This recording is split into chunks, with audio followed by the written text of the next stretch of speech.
Video کے نیچے subscribe کے بٹن پہ کلک کریں، بیل کے آئیکن پہ کلک کیجئے تاکہ ہر نئی ویڈیو کی نوٹیفیکیشن آپ کو مل جائے۔ الحمد لله نحمده ونستعينه ونستغفره ونؤمن به ونتوكل عليه ونعوذ بالله من شرور أنفسنا ومن سيئات أعمالنا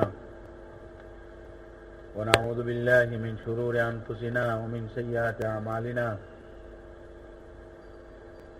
ونعوذ بالله من شرور أنفسنا ومن سيئات أعمالنا من يهده الله فلا مضل له ومن يضلله فلا هادي له ونشهد أن لا إله إلا الله وحده لا شريك له ونشهد أن سيدنا ومولانا محمدا عبده ورسوله صلى الله تعالى عليه وعلى آله وأصحابه وبارك وسلم تسليما كثيرا كثيرا.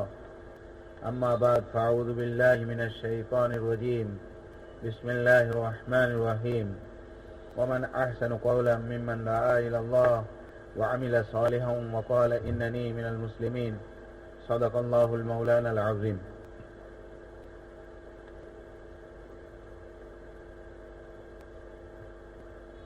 میرے محترم بزرگوں اور میرے عزیز دوستوں،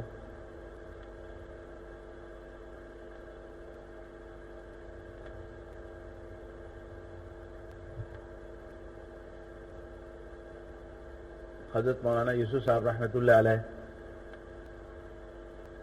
ایک موقع پہ فرمایا کہ دین ایک ذمہ داری پورا کرنے کا نام ہے. دین ایک ذمہ داری پورا کرنے کا نام دین ہے.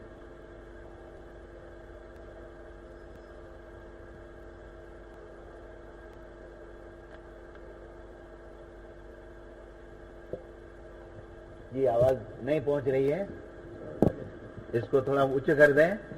اچھا بس.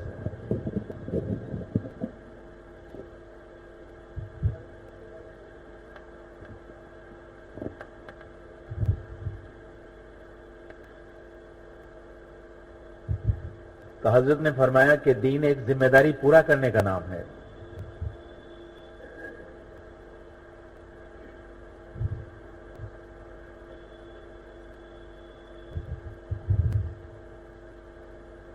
دوسرے موقع پہ فرمایا کہ اللہ کی خزانے سے براہ راست استفادہ کرنے کا نام دین ہے.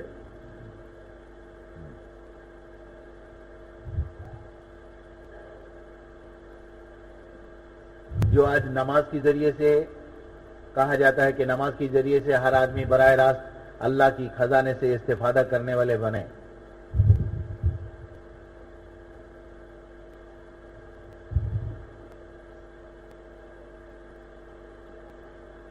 اور آج ہمارے اکابر، موجودہ اکابرین، اس کو بھی بہت بولتے ہیں کہ اللہ اس امت کے اندر اپنی ذمہ داری کا شعور اور اپنی ذمہ داری کا احساس ان کو نصیب فرما. ہر آدمی کو اپنی ذمہ داری کا احساس نصیب ہو کہ کتنی بڑی ذمہ داری ہے.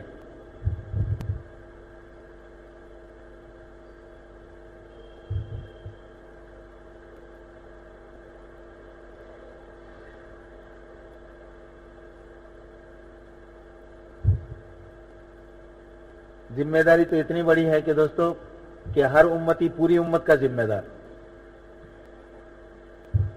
حضرت نے فرمایا کہ ہر امتی پوری امت کا ذمہ دار، اور پوری امت ہر امتی کا ذمہ دار.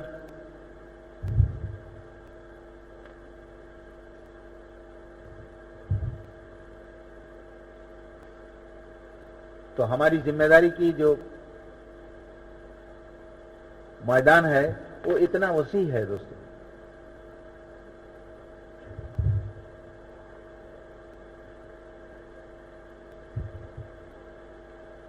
ہر ایک کے اندر اس کی ذمہ داری کا احساس ہو کہ ہم میں سے ہر ایک ان کی ذمہ داری کے تعلق سے پوچھ ہوگی. ہم میں سے ہر ایک کو ان کی ذمہ داری کی تعلق سے پوچھ ہوگی.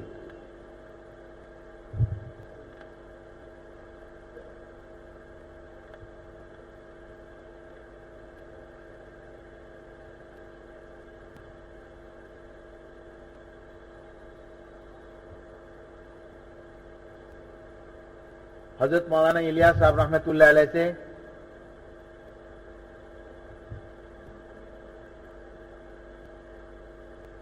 کسی نے خیریت پوچھی تو حضرت مولانا الیاس صاحب رحمۃ اللہ علیہ ان سے کہنے لگے کہ خیریت کی معنی بھی جانتے بھی ہو، خیریت کسے کہتے ہیں؟ حضور پاک صلی اللہ علیہ وسلم اس امت کو دین کے اعتبار سے جس سطح پر چھوڑ کے گئے اس سطح پر جم کے رہنے کا نام خیریت ہے۔ اگر اس سے کوئی ہٹ کے زندگی گزر رہا ہے، خدا پاک کی قسم اس کے لیے خیریت نہیں ہے۔ حضور پاک صلی اللہ علیہ وسلم امت کو دین کے اعتبار سے جس سطح پر چھوڑ کے گیا اس سطح پہ جم کے رہنے کا نام خیریت ہے۔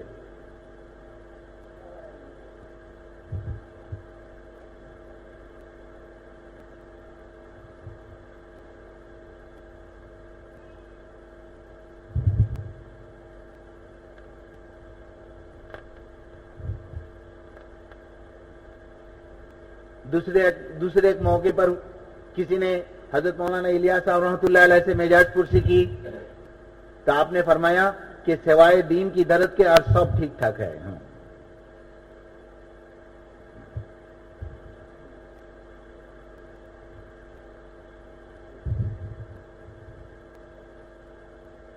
میرے دوستو، اتنا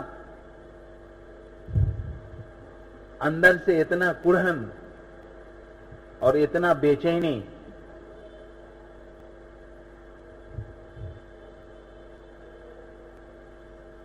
کہ اپنے بے چینی اپنے کڑھن کو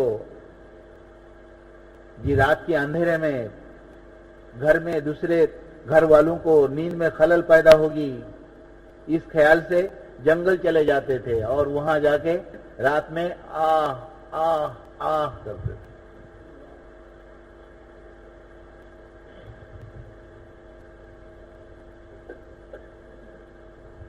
میرے بھائی بزرگوں دوستو، ان کی ایک آہیں جس دل کی آہوں نے لاکھوں دلوں کو پھونک دیا، یا رب اس دل میں کیا آگ لگی ہوگی۔ جس دل کی آہوں نے لاکھوں دلوں کو پھونک دیا، یا رب اس دل میں کیا آگ لگی ہوگی۔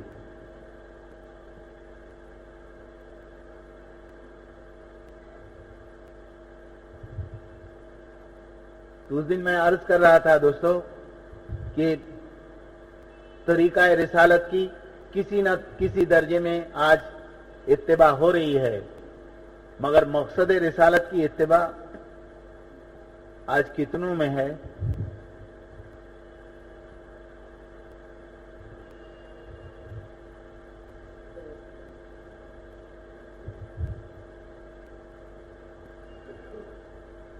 اس کی تشریح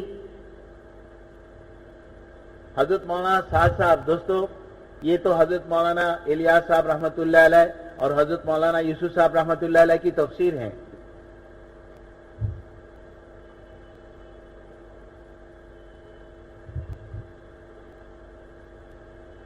تو انہوں نے فرمایا کہ سنت تین قسم کی ہے، ایک ہے سنت عادت، ایک ہے سنت عبادت، ایک ہے سنت دعوت۔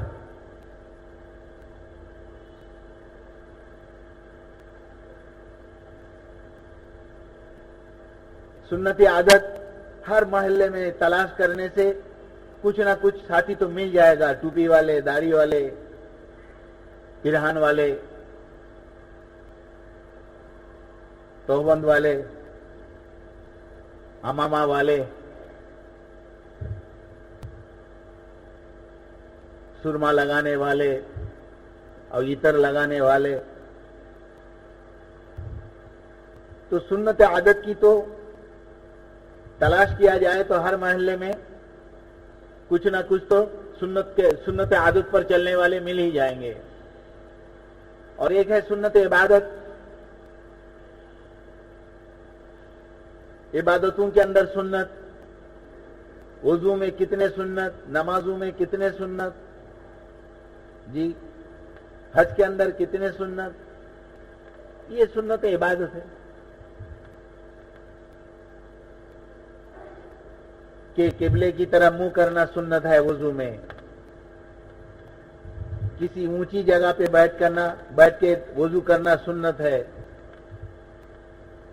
ہر اعضاؤں کو 3 مرتبہ دھونا سنت ہے، جی کلی کرنا سنت ہے، ناک میں پانی دینا سنت ہے، بسم اللہ کہنا سنت ہے، تو مسواک کرنا سنت ہے۔ تو وضو کے اندر اتنے سنت، نمازوں میں بھی سنت ہے، یہ سارے سنت عبادت ہے۔ یہ ہر محلے میں تلاش کرنے سے کچھ نہ کچھ لوگ اس پر بھی مل جائے گا کہ یہ سنت عبادت پر چلنے والے، جی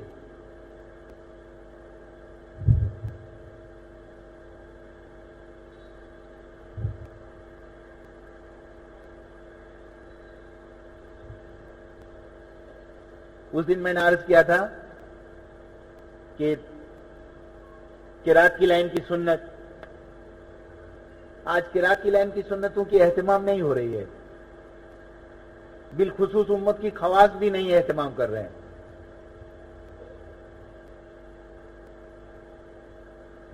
جو حافظ قرآن ہیں، مجھے تو افسوس اس بات کی ہے کہ جو حافظ قرآن ہیں وہ بھی اس مسنون قراتوں کی اہتمام نہیں اس کے اندر۔ فجر اور ظہر کی نماز طوال مفصل میں سے قرات کی جائے، اور عصر و عشاء اوساط مفصل میں سے قرات کی جائے، اور مغرب کے سارے مفصل میں سے قرات کی جائے، یہ مسنون قرات ہے دوستو۔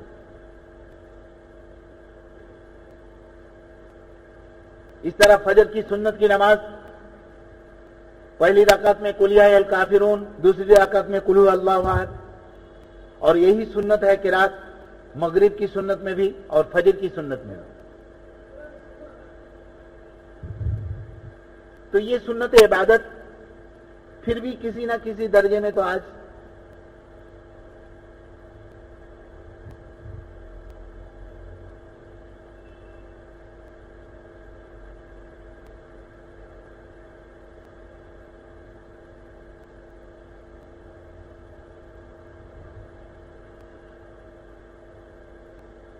مگر دوستو سنت دعوت جو ہے وہ حضور پاک صلی اللہ علیہ وسلم کی قلب اطہر کی کیفیت، حضور پاک صلی اللہ علیہ وسلم کی قلب اطہر کی کیفیت وہ ہماری قلبوں میں ہو، کہ امت کی ہمدردی اور امت میں دین مٹنے کی بے چینی اور بے قراری، کہ اللہ تعالیٰ نے فرمایا کہ لعلک باخع نفسک الا یکونوا مؤمنین، اے میرے حبیب کیا آپ اس غم میں اپنے آپ کو ہلاک کر ڈالو گے کہ یہ لوگ ایمان نہیں لا رہے ہیں، یہ لوگ ایمان نہیں لا رہے ہیں، اس غم میں کیا آپ اپنے آپ کو ہلاک کر ڈالو گے؟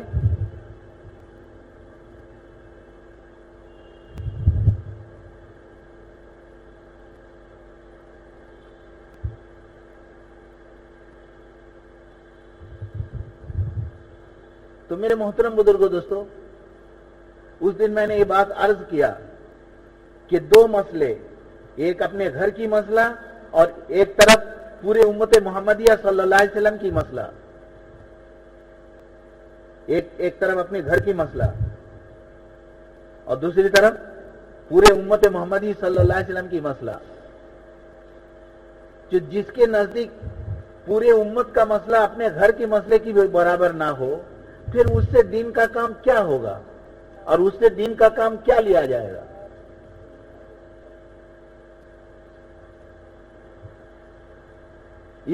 اس کا تو اپنے گھر بولو تو 3 مرد 4 عورت،